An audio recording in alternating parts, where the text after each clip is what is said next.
5 vinkkiä yrittäjälle lisätä somenäkyvyyttä messujen aikaan. Muista kertoa sun seuraajille somessa jo etukäteen hyvissä ajoin, että sä oot tulossa tänne messuille ja muistuta siitä myös päivää ennen.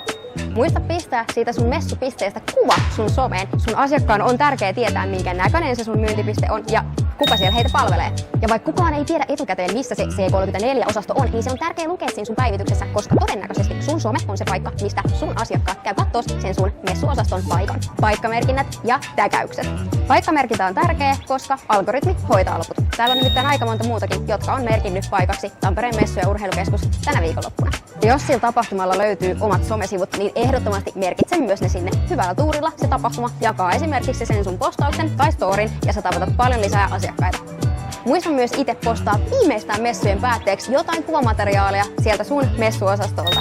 Kannusta rohkeasti myös sun asiakkaita, jotka vierailee siinä sun messuosastolla, täkäämään sut niihin kuviin. Ja sitten sulla onkin itsellä jo paljon enemmän materiaalia. Mun nimi on Minna Talvitie. Mikäli tällaiset vinkit kiinnostaa, ota videovaikutuksen sometilit seurantaan.